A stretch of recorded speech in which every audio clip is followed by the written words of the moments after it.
자, 그러면 오늘 계속해서 말씀을 이어가겠습니다. 마태복음 13장 말씀인데요. 이 가라지 비유입니다. 우리 24절부터 우리 같이 읽어볼까요? 24절부터 해서 쭉 계속해서요. 43절까지입니다. 그런데 중간에 이제 제가 30절에서 스탑하면 스탑하세요. 그리고 예수님께서요, 지난번 우리가 씨 뿌리는 비유 했잖아요. 씨 뿌리는 비유 하실 때 예수님이 비유 말씀을 하시고는 그 다음에 그 말씀을 다시 자신이 설명을 했어요. 이렇다라고 말이죠. 비유 말씀하시고는 본인이 설명을 부연적인 설명을 하는 경우가 거의 많지가 않은데 여기에서도 씨 뿌리는 비유를 말씀하시고 또 설명하시고 그게 무슨 뜻이다. 그 다음에 가라지 비유도 내용상으로 어렵진 않은데 요걸 또 설명을 하셨어요. 이게 뭐다라고 말이죠. 그래서 그 설명하는 부분이 거기 36절부터 나오거든요. 그래서 이제 우리가 먼저 비유를 같이 읽고요. 그 다음에 설명으로 또 같이 넘어가줘요. 자, 24절에 비유의 말씀을 같이 읽읍시다. 예수께서 그들 앞에 또 비유를 베풀어 가라사대 천국은 좋은 씨를 제 밭에 뿌린 사람 같으니 사람들이 잘 때 그 원수가 와서 곡식 가운데 가라지를 덧뿌리고 갔더니 싹이 나고 결실할 때에 가라지도 보이거늘 집주인의 종들이 와서 말하되 주여 밭에 좋은 씨를 심지 아니하였삼나이까. 그러면 가라지가 어디에서 생겼나이까. 주인이 가로되 원수가 이렇게 하였구나. 종들이 말하되 그러면 우리가 가서 이것을 뽑기를 원하시나이까. 주인이 가로되 그만두어라. 가라지를 뽑다가 곡식까지 뽑을까 염려하노라. 둘 다 추수 때까지 함께 자라게 두어라. 추수 때에 내가 추수꾼들에게 말하기를 가라지는 먼저 거두어 불사르게 단으로 묶고 곡식은 모아 내 곡간에 넣으라 하리라. 이제 이 말씀을 하시군요. 36절 보세요. 36절부터 43절에 설명을 하고 있어요. 36절입니다. 이에 예수께서 무리를 떠나사 집에 들어가시니 제자들이 나와 가로되 밭의 가라지 비유를 우리에게 설명하여 주소서. 대답하여 가라사대 좋은 씨를 뿌리는 이는 인자요 밭은 세상이요 좋은 씨는 천국의 아들들이요 가라지는 악한 자의 아들들이요 가라지를 심은 원수는 마귀요 추수 때는 세상 끝이요 추수꾼은 천사들이니 그런즉 가라지를 거두어 불에 사르는 것 같이 세상 끝에도 그러하리라. 인자가 그 천사들을 보내리니 저희가 그 나라에서 모든 넘어지게 하는 것과 또 불법을 행하는 자들을 거두어 내어 풀무불에 던져 넣으리니 거기서 울며 이를 갈미 있으리라. 그때 의인들은 자기 아버지 나라에서 해같이 빛나리라. 귀 있는 자는 들으라. 아멘. 이 말씀이에요. 이 말씀 이렇게 보면요, 분명히 지옥이 있다는 내용을 예수님이 말씀하셨죠. 지옥이 있다는 내용이요. 그래서 우리 그냥 본문 말씀을 하나하나 간단하게 좀 다시 한번 리뷰를 해보자고요. 본문 말씀이요. 이제 24절 다시 보세요. 천국은 좋은 씨를 자기 밭에 뿌린 사람이라고 그랬죠. 그분이 누구라고 그랬어요?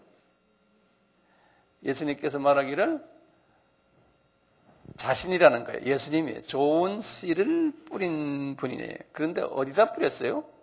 보면 자기 밭이죠. 자기 밭이 뭐예요?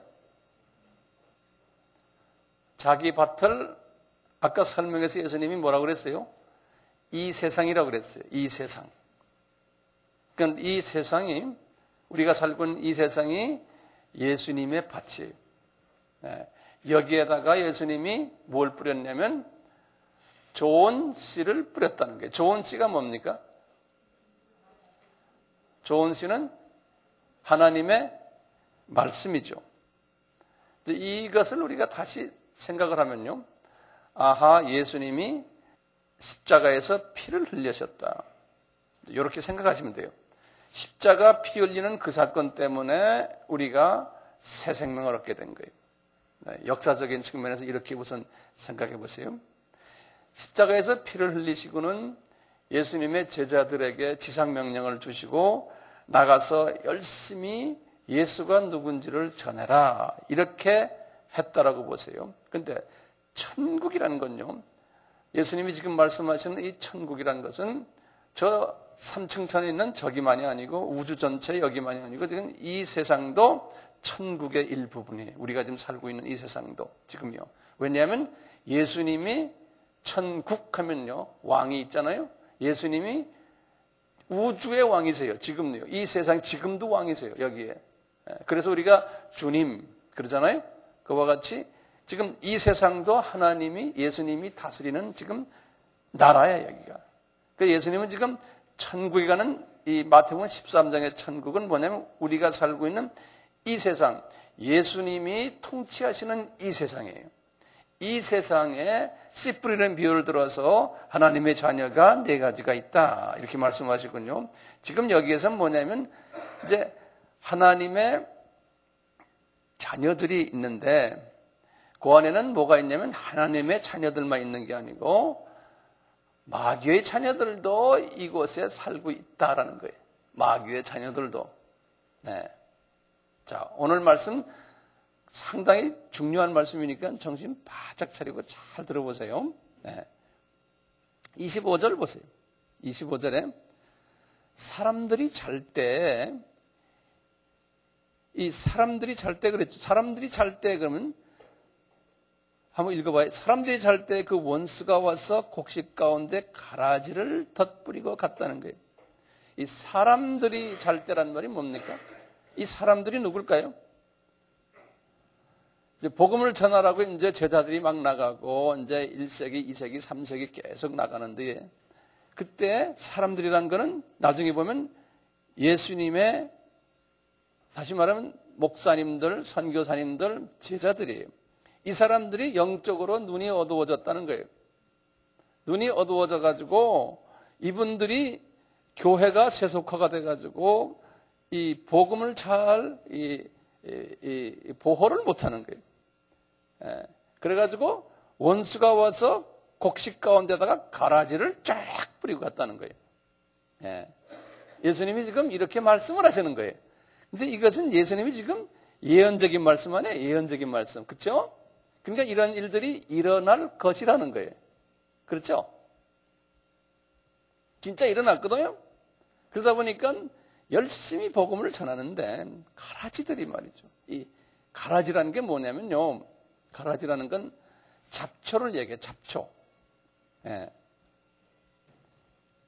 가라지라는 게 잡초예요. 잡초인데 이 잡초가 역사적으로는 뭐냐면요. 바벨론 종교예요. 이 복음 외에 잡초들이 지금 바벨론 종교, 그 후에 이슬람 종교, 유대교, 불교, 이제 힌두교, 시크교,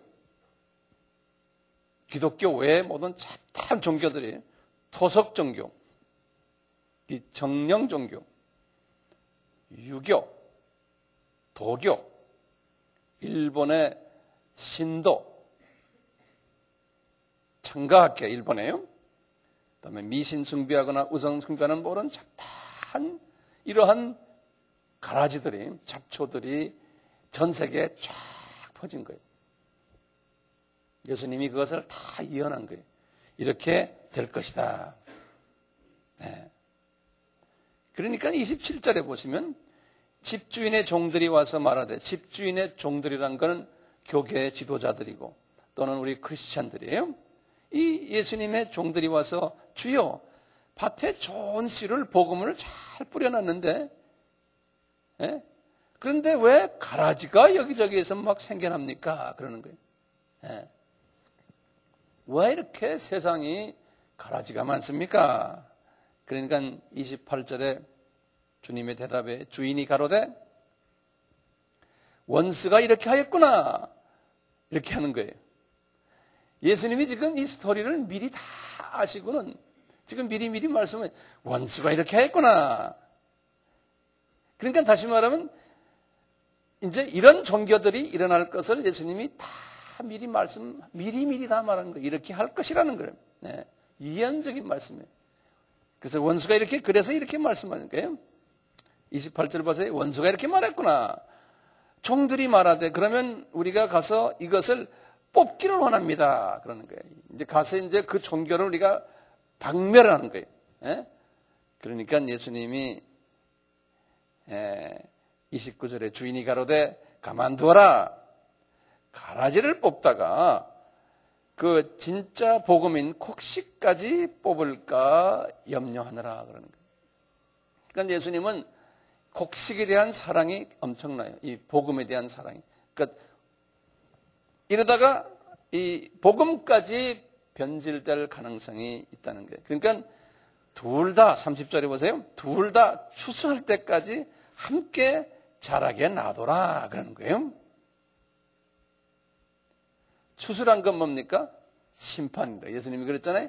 심판할 때까지 가만히 놔두라는 거예요. 그러다가 30절에 보세요. 내가 그랬어요. 내가가 누굽니까? 예수님이에요. 네.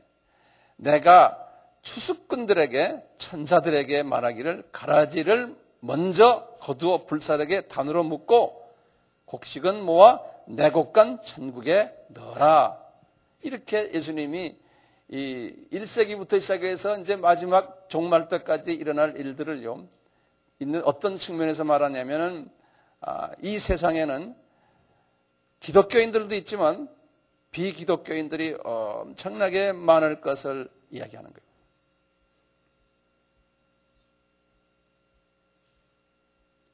이게 천국의 비밀이라는 거예요. 비밀이라는 말은 미스터리. 그래서요, 우리 이성으로는 도저히 이해가 안 된다는 거예요.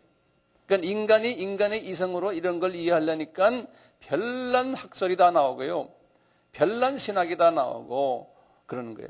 그러니까 우리가 신앙이라는 것은 내 이성으로 이해하려 그러면은 그건 신앙이 아니에요. 이성 가지고 되는 게 아니에요. 절대로 안 돼요.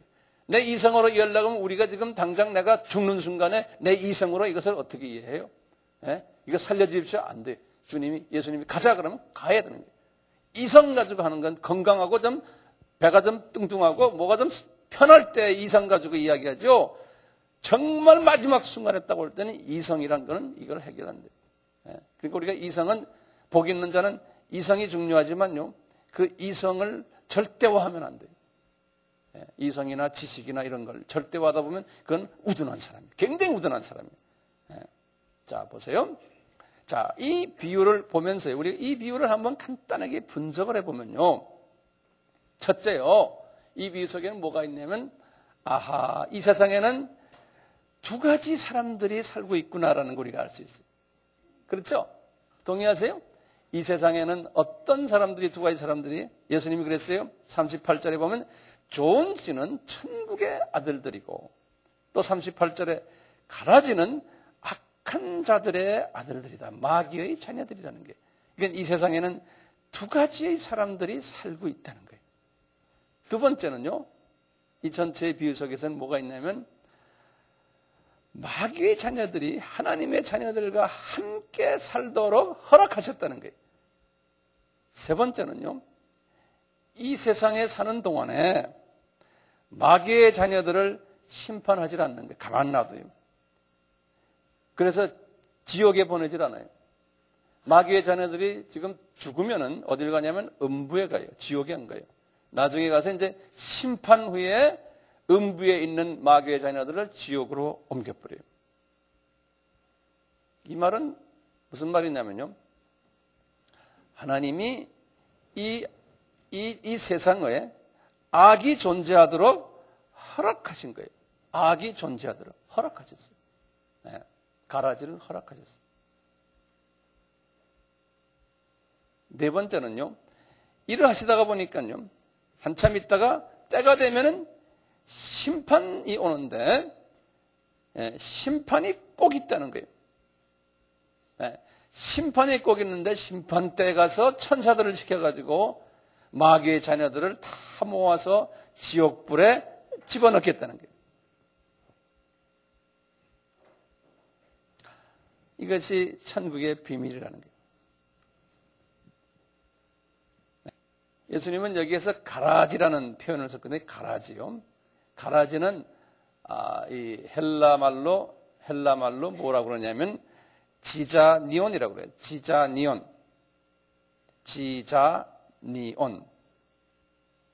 이 지자니온을 그냥 그 사전에 들여다보면 뭐라 되어 있냐면 이스라엘 그 당시에 독보리요. 우리 독버섯 있잖아요. 그와 같은 기능 가진 보리는 보리인데 독이 있는 보리래요. 그렇게 써 있어요. 독보리. 그러니까 밀과 비슷하게 생긴 보리인데 독이 있는 보리예요. 예수님이 그래서 지자니온이라는 표현을 했어요. 다시 말하면 진짜 밀, 곡식, 진짜 크리스찬들과 가라지와 겉으로 보기에는 비슷하게 생겨가지고요. 이게 구별이 잘 안 된다는 거예요. 그런데 여기에는 독이 있다는 거예요. 가라지에는. 이런 표현을 썼어요. 자, 그러면 이제 문제가 있어요. 왜 예수님이 이 세상에 가라지를 즉시 그대로 지옥에 보내버리시지 왜 이렇게 오랫동안, 우리가 볼 때는 오랫동안이에요. 네? 이렇게 보존하고 계시는 거예요. 왜 허락하느냐. 근데 우리가 이제 항상 이렇게 하나님이 지금 허락해서 지금 이렇게 두 가지의 사람 살게 만들어놨지 이 세상에요. 그렇기 때문에 분명한 하나님의 어떤 목적이 계시니까 이렇게 허락하신 거 아니냐요. 네? 분명히 하나님의 목적이 거기 숨겨 있거든요. 그러니까 이렇게 허락하시는 거죠. 게다가 우리가 모르지만 그 하나님의 숨어있는 뜻이 숨겨 있거든요. 그 허락한 목적이 속에는. 그 뜻을 우리가 알 필요가 있는 거예요. 네. 그 뜻은 저는 이렇게 생각하는 거예요. 요 좋은 씨 크리스찬들을 잡초가 있음으로 해서 크리스찬들을 더 훈련을 시켜서 이 잡초가 강하게 영양소를 빨아먹으니까요. 잡초가요. 이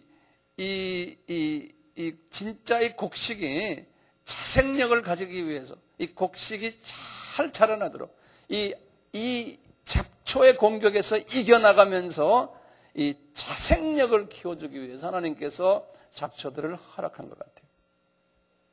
그래서 이 곡식의 목표는 뭐냐면 양질의 열매를 많이 맺는 거에 목적 안에. 그렇죠? 우리 크리스찬의 목적은 뭡니까?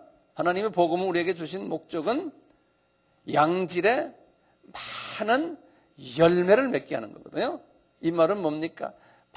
많은 제자들을 만들어서 많은 곳에 그리스도의 복음을 전파하게 하는 것이 우리의 크리스찬들의 목적이거든요. 주님이 지상 명령을 그래서 주셨잖아요. 그런데 저 시간에 보자 씨 뿌리는 비유 속에서 보면요. 하나님이 자녀가 4가지 자녀가 있다고 그랬잖아요. 예? 이스라엘과 유대 사람들 이런 그룹이 하나가 있고요. 그 다음에 이방인 중에 3가지 그룹이 있다고 그랬잖아요. 기억나세요? 예. 요 사람들 보면은 양질의 크리스찬 역할을 하는 분은 누구예요? 옥토의 마음을 가진 사람이에요. 나머지 2 사람들은 뭡니까? 이 가라지의 라이프 스타일의 영향을 받은 사람들이에요. 이 가라지에게. 예. 그분들을 뭐라 불러요? 돌밭 크리스찬, 그 다음에 무슨 크리스찬이? 가라지, 가시떨기죠. 가시떨기는 뭐라 그랬어요? 이 세상의 염려와 재리의 유혹이에요. 이 세상 사람들에게 영향을 받아가면서, 다시 말하면 옆에 지금 가라지들이 잔뜩 있는데요. 이 가라지들과 같이 막 자라면서 그 가라지들이 와서 이 덩굴로 싸버리고 이래서요. 그 가라지의 영향 때문에 이게 열매를 맺지 못하는 거예요. 열매를 맺지 못하는. 다시 말하면 복음 전파도 못하고 인격도 예수의 인격으로 변함이 안 되고 이렇게 된다는 거예요. 예. 그런 사람이 많은데 옥토의 크리스찬은 그렇지가 않다는 거예요. 예. 옥토의 크리스찬은 어떻게 해요? 강한 공격이 있지만 옥토의 크리스찬은 자생력을 가지고 잘 이겨나간다는 거예요. 네. 이 독보리를 이길 수 있는 사람들이. 여기 지금 마태복음 13장에 이 모든 7가지의 비유를 보면 목적이 뭐냐면 이런 사람들인데 너희들은 옥토의 크리스찬이 되라고 하는 것이 목적이에요. 옥토의 크리스찬. 근데 그 크리스찬의 숫자는 상당히 적어요. 자, 보세요. 이 가라지의 특징이 뭡니까? 가라지, 이 잡초의 특징이 있어요. 다시 말하면 비그리스도인들, 하나님의 자녀가 아닌 마귀의 자녀들의 특징이 있어요. 그것을 우리가 가라지 옥토를 보면 알아요. 옥토의 특징은 첫째가 뭐냐면 곡식이 자라게 하는 것을 방해하는 역할이에요. 방해하는. 잡초니까요. 영양소를 뺏어가고 마르게 하고 열매 맺지 못하게 하는 거예요. 그러니까 유혹이 이 크리스천들에게 이 잡초들이 비그리스도인들이 타종교가인들이 크리스천들을 이렇게 유혹하는 거예요. 그래서 넘어지게 하고 열매 맺지 못하게 하는 그런 특징이 이 가라지에게 있는 거예요. 두 번째는요. 뭐가 있어요? 이 가라지들은요, 이 성장 속도가 더 빠르고 강해요. 네, 성장 속도가. 그리고는 세 번째는 이 가라지는요, 더 무성해요. 더 숫자가 많아요. 더 숫자가 많아요. 네 번째는요, 가라지는 영향력이 설득력이 더 강해요. 네. 다시 말하면 대중성이 더 있는 거예요. 그러니까 이 세상 것들을 보면은 더 대중성이 있고 사람들에게 더 어필하고 모든 게 다 그런 거예요. 이 잡초들은요. 네. 이 특징을 우리가 이제 비신자들, 타 종교와 비교를 하면은 그것이 또 우리에게 이해가 돼요. 예를 들어서 첫 번째 우리 이 불신자와의 타종교나 이 세상의 사람들과 우리가 비교를 할 때 첫째는 이 세상 사람들 이 잡초라고 이제 우리가 보면 타종교 분들에게는 좀 미안하지만요. 네. 이분들은 이분들의 영향력이 기독교인보다 훨씬 강하죠. 지금 오늘날 우리 봐도 마찬가지. 특히 이제 오늘날은 3S라고 그랬어요. S자가 3개가 들어가는. 그래서 뭐냐면 영향력이 강한 게요. 뭐냐면 S를 제일 처음에 뭐냐고 그러냐면 섹스라고 그래요. 이런 부분에서 영향력이 엄청나게 전 세계가 강하고요. 그 다음에 스크린이라고 해요. 스크린은 뭡니까? 영화, 텔레비전 이런 부분을 스크린 그래요. 이걸 통해서 모든 사람을 지금 지배하고 있어요. 그 다음에 나머지 S는 뭐냐면 스포츠예요. 스포츠. 운동 선수들, 각자 모든 운동들, 프로, 올림픽, 이런 이 세계 3S가 모든 사람들의 생각을 지배하고 있고 가치 기준을 지배하고 있는 세대에 살고 있어요. 3S가요. 이게 기독교에서 가르쳐준 게 아니거든요. 세상 잡초들이 가르쳐준 거예요. 근데 이것은 두 번째요. 굉장히 무성해요. 이 잡초들이 이걸 통해 가지고요. 돈도 엄청나게 벌고요. 이걸 통해 가지고 숫자도 엄청나게 많아지고요. 그걸 따라다니는 사람들이. 그래서 우리가 성서에 보면요, 하나님의 자녀들은 훨씬 적다고 그랬어요. 이제 나중에 요한에게 하나님이 계시록 20장에 이렇게 보여주면요, 요한이 2000년 전에 이미 심판 때 장면을 미리 봤어요. 화면으로 쫙 봤거든요. 계시록 20장에 보면 그래요. 딱 보니까 천국에 책들이 있는데 한 권이 있어요. 한 권은 생명책이라 그래가지고요, 거기에는 하나님의 자녀들의 이름이 적혀 있는 책인데 한 권밖에 없는데, 이 마귀의 자녀들의 이름이 적혀 있는 책은 책들이라고 그래가지고 여러 권이 있다는 거예요. 그러니까 숫자가, 하나님의 자녀가 훨씬 적다는 거예요. 오늘날도 보면은 전 세계에 소위 크리스찬이라고, 어떤 종교를 가지든, 기독교, 어떤 교단이든 카톨릭부터 시작해서 이 개신교까지 전 세계 크리스찬의 퍼센테이지가요, 약 한 30%예요. 근데 그것은 과거 한 300년 전부터 30% 수준을 계속 이어지고 있어요. 그래서 보면은 약 한 3분의 1 정도가 하나님의 자녀가 아닌가라고 보여있는데, 엄격한 의미에서 보면 그 안에서도 또 하나님의 자녀가 아닌 분들도 있는 것 같아요. 그러니까 이게 번식력이 강하기 때문에요, 이 가라지는요. 그리고 이쪽에 그 곡식보다 훨씬 잘 자라고 빨리 자라고 번성하고 키도 크고 또 도끼가 더 있고, 전 세계의 대기업들도 다 이 가라지 그룹들 아닙니까? 우리나라도 제가 지난 시간에 잠깐 비쳤지만 우리나라의 큰 기업들을 보세요. 삼성이니 현대니 SK니 금호니 대우니 롯데니 다 크리스찬들이 하는 기업이 아니에요. 네. 전부 가라지들이. 크리스천 기업이라는 건 별로 없어요. 크리스천의 장로님들이나 이런 분들이 기업을 크게 하지만 그분들이 그 돈 벌어가지고 하나님 일에 쓰는 사람들은 다 세상 사람들과 스타일이 똑같고 세금 속이고 뭐 비자금 만들고 하는 건 똑같이 해요. 예. 그러니까 크리스천 방법으로 해가지고는 도저히 자라날 수가 없는 것이 이 기업 아닙니까? 그러니까 이 가라지들에게 우리가 영향을 엄청나게 받는 거예요. 또 가라지는 이 크리스천들을 공격을 하잖아요. 성장을 방해를 하기 위해서 비난도 하고요.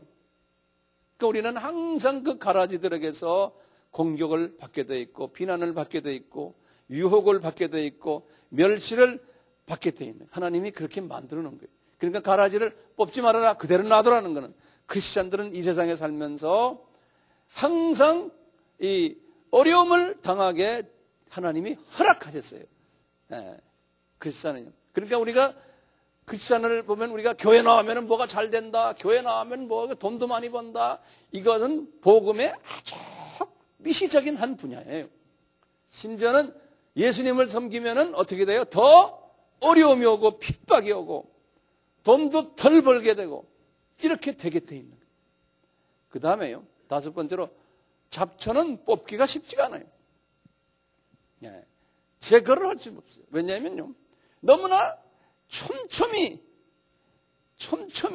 심겨져 있고요, 그 뿌리와 가지가요 서로가 이 곡식과 우리의 진짜 곡식과 이게 막 섞여서 엉클어져 있기 때문에 뽑기가 힘들어요. 그러니까 많은 크리스찬들이요, 아까 말하는 돌밭의 크리스찬과 가시떨기 크리스찬들이 이 잡초와 다 연계가 되어 있기 때문에 이 잡초를 뽑을 수가 없어요. 뽑다 보면 그 돌밭 크리스찬들이나 가시떨기 크리스찬들이 상처를 입어요.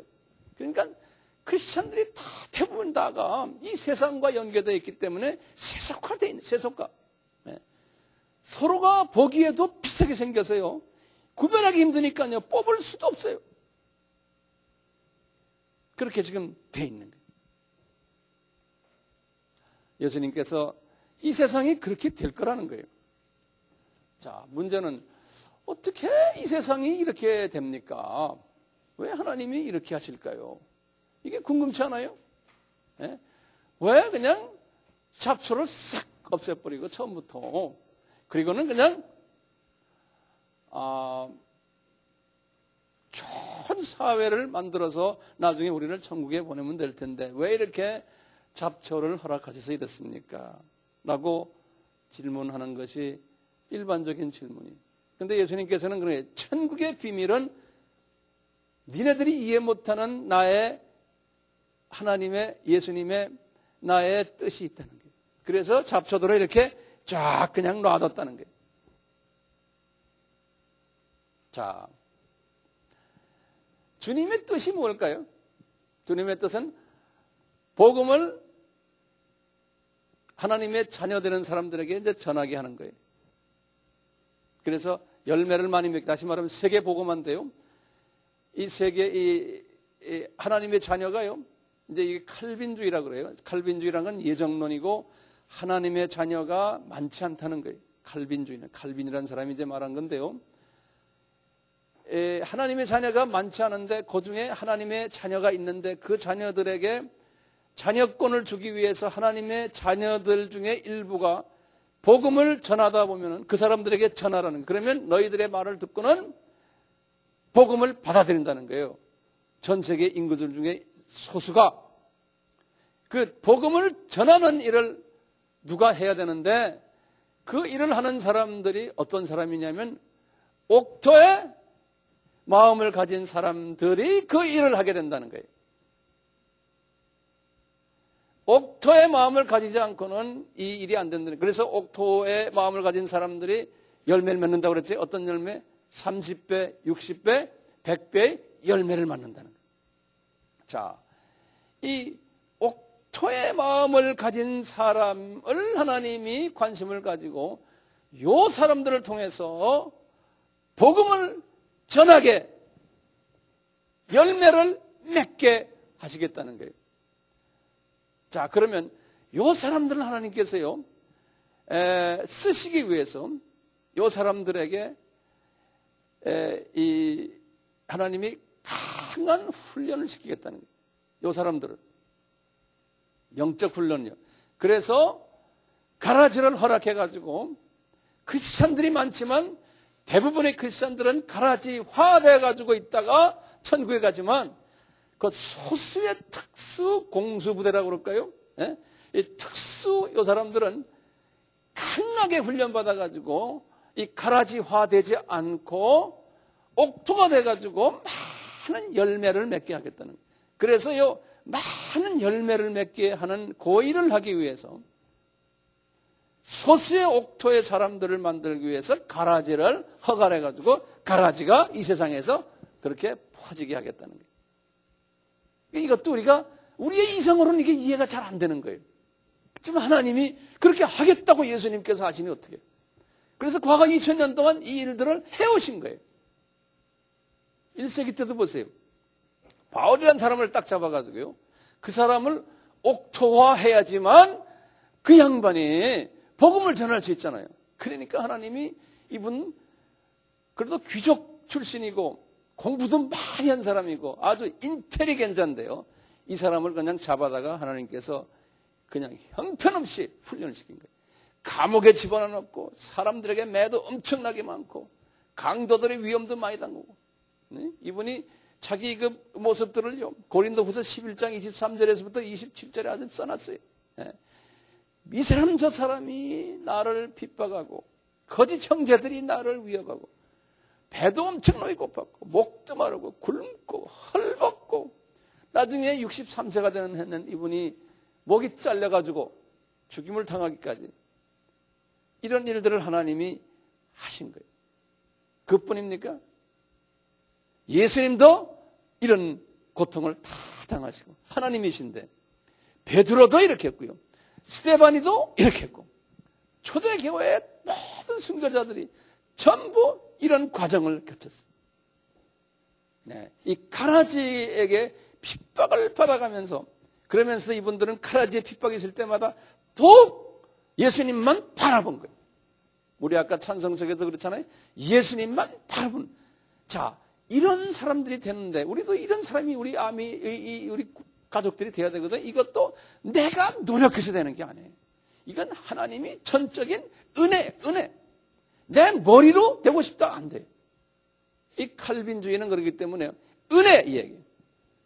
오늘날도요. 마지막 때의 복음을 전하기 위해서요. 순교자가 1년에요. 30만 명이 나와요. 30만 명이요. 이 옥토들이요. 네. 우리는 지금 편하게 이러고 있지만요.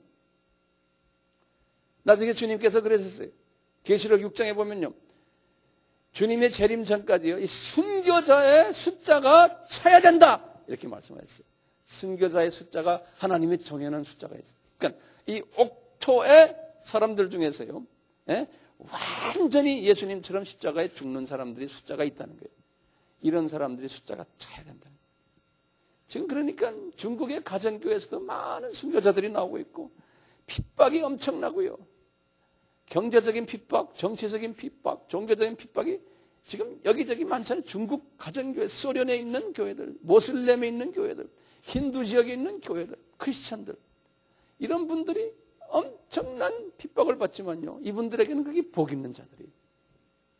우리가 그런 사람들을 도와준다는 것은 우리에게 엄청난 복을 하나님께서 주시려고 하는 거예요. 우리가 선교지에, 우리는 그러니까 중국 선교도 이 핍박을 받는 사람들 위해서 가정교회, 지하교회를 저희들이 돕는 거죠. 핍박 안 받는 사람에게 우리가 도움을 안 주잖아요. 이 가라지를 허락하신 이유는 하나님께서 그런 것 때문에 허락하신 거예요. 옥토에 사람을 만들기 위해서 하나님께서 가라지를 허락하신 거예요. 그것 때문에 옥토의 사람들을 만들기 위해서 정말 불쌍한 크리스찬들이 있어요. 다시 말하면 돌밭의 크리스찬이 그것 때문에 생겨났고 이 가라지 때문에 그 다음에 무슨 크리스찬이 가시떨기의 크리스찬들도 그것 때문에 일어난 거예요. 하나님의 관심은 이 사람들에게는 구원은 다 줬지만 하나님의 관심은 옥토의 크리스찬들의 관심. 왜냐하면 이분들을 통해서 30배, 60배, 100배의 열매가 맺어지기 때문에. 특히 예수님은요. 마지막 때가 되면 예수님의 재림이 가까워오는 마지막 때가 되면 이 가라지들이요. 기승을 부린다고 그랬어요. 이 가라지들이. 그래가지고요. 하나님의 백성들이 열매를 맺지 못하게 옥토의 사람이 되지 못하게 엄청난 기승을 부린다고 그랬어요. 그것도 하나님이 다 계획하신 거라는 거예요. 미리 다 예수님이 예언하신 거예요. 그래서 마태복음 24장에 예수님이 다 감람산 설교에서 예언하셨어요. 마지막 때의 징조를 좀 말씀해 주십시오. 그러니까요. 예수님이 마지막 때 이렇게 될 거다. 그러면서 뭐라고 그러냐면 많은 사람이 내 이름으로 와가지고 너희들을 미혹할 거라는 거예요. 가라지들이 엄청나게 와가지고 미혹할 거라는 거예요.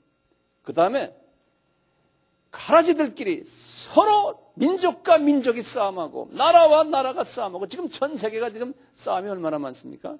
예? 이것이 점점 더 많아질 것이고 그리고는 많은 사람이 시험에 빠지고 서로 잡아주고 서로 미워하고 하겠다는 거예요. 그것뿐입니까?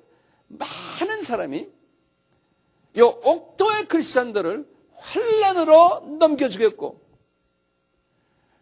많은 민족이 많은 사람이 옥토의 크리스찬들을 미워하겠다는 거예요. 예수님 때문에. 그래서 내 이름으로 모든 민족에게서 너희들은 미움을 받으리라. 그랬죠. 그러니까 우리가 옥토의 크리스찬 되려면요. 사람들에게 칭찬받으면 안 되고요. 특히 이 가라지들이, 이 세상 사람들이 볼 때, 저 사람 멋있는 크리스찬이다. 저 교회 멋있다. 이러면 벌써 옥토 수준이 아닐 수도 있다는 거예요. 왜냐하면 미움을 받게 되니 미움을. 저 사람들은 왜 저렇게 좁은 마인드일까? 에? 이렇게 주님이 이렇게 될 것이라고 말씀하셨어요. 이 마지막 때 주님이 계속해서 말씀하셨어요. 불법이 성하고 많은 사람이 사랑이 식어지겠다는 거예요. 예수님이 말씀이니까 틀림없는 말씀이고 이 말씀은 꼭 이루어지게 돼 있잖아요. 지금 마지막 때 이런 기승을 지금 부리고 있잖아요. 정말 옥토의 크리스찬 만나기가 쉽지가 않고 교회가 다 돌밭 크리스찬들로 꽉 차 있고 가시떨기의 크리스찬들로 꽉 차 있고 교회 자체도 그렇고 세속화되어 버리고 왜냐하면 이 잡초들이 꽉 들어가 있어요. 교회가 세속화되는 것은 잡초화된 거예요. 그런 사람들이 많을 거라는 거예요. 우리는 그러지 말아야겠죠. 아멘? 예, 그게 복 있는 사람들 아니에요. 바울이 디모데에게도 똑같은 이야기였어요. 바울이 성령님의 조명을 받아서 디모데후서 3장에 그랬어요. 이 마지막 때가 되면은 크리스찬들이 시련을 받게 되고 특히 종말 때에 가는 크리스찬들이 고통 속에 있게 된다는 거예요. 그래서 내가 이것을 알라 디모데야 말세에는 고통하는 때가 이르느니 사람들이 다 자기만 사랑하고 이기주의. 지금 전 세계가요. 이 미국의 영국의 이기주의 구라파 사람들의 이기주의 사상이 전 세계에 퍼져가지고요. 이제는 전 세계가 다 자기밖에 몰라요. 자기 이기주의. 예수님이 그랬잖아요. 바울에게 지금 사람들이 자기를 사랑하며 그 다음에 돈을 사랑하며 물질만능주의, 교만하며 무정하며 원통함을 풀지 않고 용서도 안 하고 배반하고 쾌락을 사랑하기를 하나님 사랑하는 것보다 더하고 이런 일들이 일어나게 했다는 거예요. 지금 일어나고 있어요? 일어나고 있어요. 네. 근데 항상 이렇게 기독교 신문들이나 보고 이제 이렇게 보면요. 또 일반 신문이나 보면은 새해에 관한 이야기도 할 때도 기독교 지도자들이 나와서 그러는 거예요. 이제 우리의 바람은 세계 평화고 각자가 각 다른 종교나 또는 우리 크리스천들이 이 세상과 평화롭게 잘 사는 거다. 그게 하나님의 뜻이다 생각하는 거예요. 그게 맞아요? 제가 여쭤볼게요. 맞는 말이? 아니. 우리 주님은 그랬어요. 이 주님의 재림이 가까울 때는 점점 더 세상이 어려워지고 크리스찬들이 점점 더 배척당하고 더 어려움 속에 들어가고 그럴 텐데 지금 거꾸로 지금 말하는 거예요. 그게 왜냐하면 자유주의 신학자들이나 또는 일부 보수주의도 마찬가지. 이게 성서를 잘못 봐가지고요. 예? 예수님이 재림에 올 때 되면 세상이 다 서로가 평화롭고 잘 될 때 온다는 이제 종말론 사상이 후천년 사상이라는 후천년주의라고 그러는데요. 이런 사상을 가지고요. 그래서 타종교하고도 같이 모여서 우리 서로가 이제 사랑하자. 예? 전부 이제 평화 이걸 자꾸 이야기하는 거예요. 근데 예수님의 성서에 보면 평화가 어딨냐? 점점 더 세상이 어려워질 거다 그러는 거예요. 비관주의적인. 너희들이 견디기 힘들 거라는 거예요. 사람들은 어떤 걸 더 좋아해요? 잘 되고 서로 평화하자 이걸 더 좋아해요. 가시떨기들은 그렇게 이야기하지만요. 진리를 아는 사람들은 그게 아니에요. 우리는 인간의 세상은 점점점 비관적으로 될 것이라는 거예요. 비관적으로. 이제 중요한 질문인데요. 그러면 목사님 말씀하시는 걸 들으니 참 소망이 없네요. 그리고 이 세상을 이렇게 보니까 점점 더 나빠진다고 그러고 그 다음에 이미 이렇게 될 것을 2000년 전에 예수님이 다 말해버렸고 그럴 바야 이제 열심히 살 것도 없네. 이미 다 정해진 건데요. 네? 이 세상 점점 나빠질 것도 다 정해진 건데 열심히 살 거 뭐 있습니까? 그대로 그냥 내 상황에 맞춰서 그냥 살면 되지 않습니까? 그게 소위 말하는 운명주의예요. 될 대로 되게 그냥 살면 되지 않습니까? 근데 우리가 성서에서 말하는 소위 말하는 이 칼빈주의는요. 다른 종교에서 말하는 운명주의와 좀 달라요. 이 칼빈주의에 대해서 간단하게 제가 말씀드리면요. 칼빈주의란 것은 하나님의 자녀가 미리 정해져 있다는 사상에 하나님의 자녀가 미리 정해졌는데 그 숫자가 아주 소수라는 거예요. 그리고 예수님 말씀대로 같은 하나님의 자녀지만 구별이 돼 있다는 거예요. 구별이. 네. 이 바울도 보면요, 이 칼빈주의 사상이 있어요. 바울도요, 갈라디아서 1장 15절에 이렇게 말했어요. 내가 갈라디아 교인들에게 성령님이 그분에 대해서 말하는 게, 내가 내 어머니의 태로부터 태에 있을 때 내가 이방 선교사로서 택정을 받았다는 거예요. 그게 무슨 죄예요? 그러니까 예정된 거예요. 자기는 몰랐다는 거예요. 나중에 알고 보니까 그렇다는 거예요. 네. 내가 그렇게 하나님께 택정을 받았다는 거예요. 이분은 로마서 8장 29절에도 그래 똑같이 이야기했어요. 하나님이 미리 아신 자들로 또한 그 아들의 형상을 본받게 하기 위하여 미리 정하였으니 그랬어요. 네. 우리가 지금 여기 앉아있는 이 사건도요, 하나님이 미리 정하셔서 하나님의 인도하에 여기 앉아있다고 생각하셔야 돼요. 네. 그러면 그거 이해가 안 됩니다. 내가 노력을 해서 내가 온 거지 어떻게 하나님이 미리 정해서 왔습니까? 이렇게 생각하면 이게 또 생각이 안 되네. 그래서 이 신학에는요, 그와 반대되는 또 학설이 있어요. 그 학설을 뭐라 그러냐면 알메니안주의라고 그래요. 아르메니안주의. 그걸 또 요한 웨슬레가 이 학설을 주창했다 그래서 웨슬리안주의라고 그래요. 이 주의는 이 칼빈주의와 정반대의 또 주의예요. 뭐냐면 모든 사람이 다 하나님의 구원의 자격이 있다는 거예요. 세계 인구 전부 다가, 문제는 사람이 자기의 자유의지를 발동해가지고 거기에 반응을 잘 할 때에 구원을 받는다는 거예요. 그러니까 사람의 의지가 거기에 들어가야 된다는 거예요. 하나님은 모든 사람을 다 구원하게 해놨는데, 그러니까 사람이 자기의 의지와 자기의 운명을 사람이 결정한다는 거예요. 사람이. 반대 개념이죠? 그렇죠? 어떤 거를 더 좋아해요, 여러분들은? 저는 여러분들의 목사님은 칼빈주의 사람이에요. 네. 이 사도 바울만 이 칼빈주의적인 그 사상을 가진 게 아니고요. 야곱 있죠? 야곱도 이사야서 44장 24절에 보시면은 자기가 어머니의 태중에서 선택받았고, 이사야도 그래요. 자기도 이사야서 49장 1절에 그랬어요. 다윗도 마찬가지예요. 시편 71편 6절이나 시편 139편 16절, 예레미야도 그랬어요.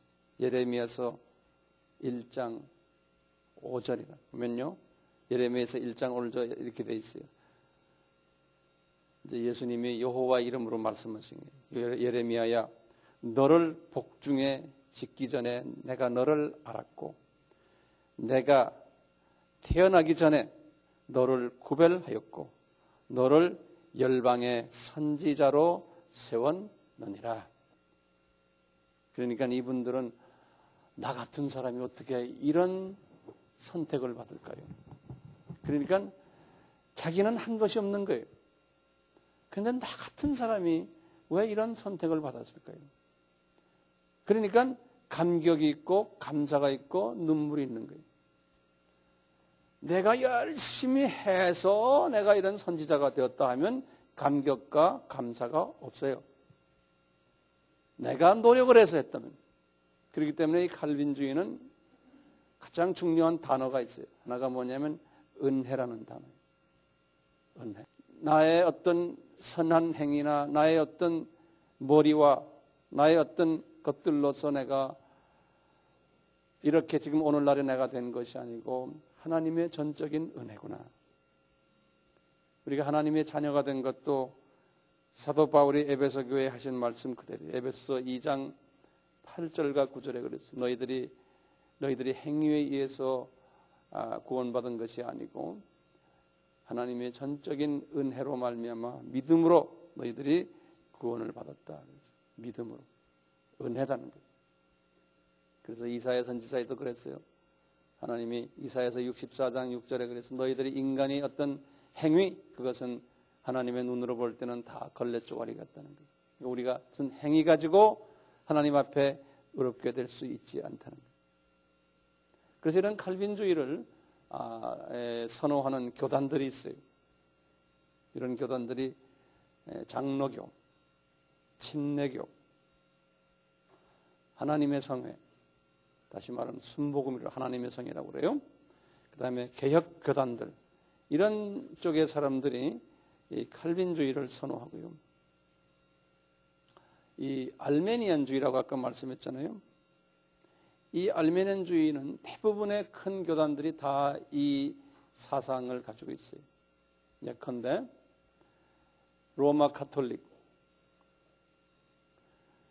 히랍 정교, 러시아 정교, 성공회, 루터교, 감리교, 선결교, 나사렛 교단, 이런 대부분의 예컨대 전 세계의 크리스찬의 약 한 80%가 이분들의 그 교단들에 속해 있거든요.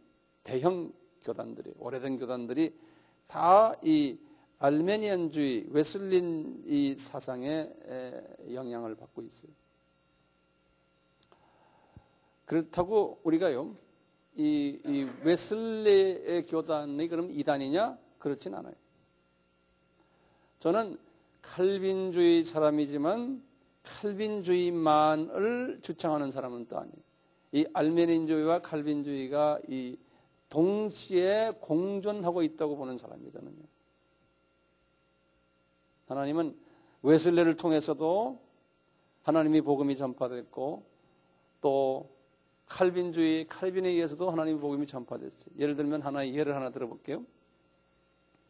하나님이 아브라함을 부르실 때 아브라함이 선한 행위 때문에 하나님이 아브라함을 불렀나요? 그렇지 않잖아요. 아브라함은 나이 60세 했을 때 하나님이 이제 부르실 때 이분은 이방신을 섬기는 사람이었어요. 그러니까 아버지 데라도 마찬가지고. 그러던 사람을 일방적으로 부르신 거예요, 하나님께서요. 그러니까 이게 무슨 주의예요? 칼빈주의예요. 그렇죠? 일방적으로 은혜로 부른 거예요. 부를 때 조건을 이야기를 했어요. 얘야, 내가 너를 지금 부르는데, 이제 창세기 12장 1절 말씀이에요. 뭐냐면, 네 부모를 떠나고, 네 고향을 떠나고, 네 친척을 떠나라. 이 세 가지 조건을 냈어요. 부모를 떠나고, 친척을 떠나고, 고향을 떠나라 그랬어요. 자, 그런데 이 세 가지 조건을 내가 순종이라는 말 있잖아요. 순종을 하는 것은 어느 주의예요? 알메니안주의예요. 그렇죠? 이미 큰 틀에서 이 사람을 내가 불렀어요. 하나님께서 부르셨어요. 그런데 큰 틀에서 불렀지만 그 다음에 이분이 자유의지가 있기 때문에 하나님이 의지를 줬거든요. 자유의지를. 그 큰 틀 안에서 이미 하나님이 아브라함을 어떻게 불러서 어떻게 쓰시다가 어떻게 불러갈 것을 하나님 나라에 다 하나님이 결정을 하셔놨어요. 아브라함의 아들은 이삭도 마찬가지, 우리에게도 마찬가지, 다 정해놨지만 정해놓은 틀 속에서 이분은 하나님께 자유의지를 또 보여주셔야 돼요. 근데 이분이 나 안 떠나겠습니다, 예를 들어서 그랬다면 어떻게 되겠어요? 하나님은 이미 떠난 걸로 떠날 것을 떠나서 이분을 쓰실 걸 결정하셨기 때문에 안 떠난다 그러면 이런 망치 가지고 한번 때리셨을 거예요. 이놈아 하고 가자. 그러면 자기 자유의지를 발동해서 갔을 거예요. 그런데 이분 보시면요, 자유의지를 이분이 세 가지 조건 중에서 두 가지 안 들었죠. 우리 아바의 제가 다 설명했죠. 네. 자기 고향만 떠났지 친척도 롯을 데리고 갔고 그 다음에 아버지 데라를 모시고 갔어요. 그 자유의지를 이분이 발동을 했는데 하나님의 뜻에 맞춰서 하질 않았어요. 지금 하나님은 오래 참으시면서 이분을 데리고 어딜 갔어요? 하란으로 갔죠. 하란 가서 몇 년 있었어요?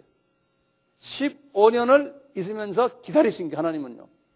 자유의지를 잘 발동하도록. 15년 후에 75세 때 아버지 데라가 세상 떠나고 떠난 후에 데리고서는 가나안 땅으로 내려왔어요. 아버지 하나님 아버지의 목적이 가나안 땅에 데려오는 거 아니에요. 이분을요. 근데 아직도 뭐가 있어요? 롯을 데리고 온 거예요. 롯도 데려가면 안 되는데. 그래서 하나님이 오래 참으시면서 어떻게 했어요? 데려간 다음에 그 지역을, 가나안 땅의 그 지역을 기근을 만들어 가지고 이분들이 어딜 내려가게 했어요? 애굽으로 내려가게 한 거예요. 애굽에 내려가서 애굽에 있는 그 왕이 사라를 보고는 이쁘다 어쩌고 하다가 하나님께서 그 애굽 왕에게 이 사람들은 내가 특별히 골라놓은 나의 종이다라는 걸 꿈으로 보여주는 거예요. 메시지로. 그러니까 이분들이 겁나가지고 아브라함과 롯에게 그냥 낙타도 주고 소도 주고 염소도 주고 많은 동물을 줘가지고 빨리 올라가라. 너희들 때문에 우리가 혼나겠다. 그래서 이분들이 재산을 가지고 왔잖아요. 그러니까 하나님의 자기가 잘나서가 아니잖아요. 하나님이 지금 아브라함을 쓰시려고 이렇게 막 이끄시는 거 아닙니까? 예? 그 아브라함이 딱 와가지고 올라와서 보는데 롯이 그냥 자기 롯의 그 종들하고 그 종들도 많이 붙여서 올려보냈거든요. 종들끼리 싸움하는 거예요. 그래서 이제 아브라함이 그러잖아요. 이제 너 딴 데 가라. 그래가지고 딴 데 보내는 거 아니에요. 그 롯이 어디 갔어요? 소돔과 고모라로 갔잖아요.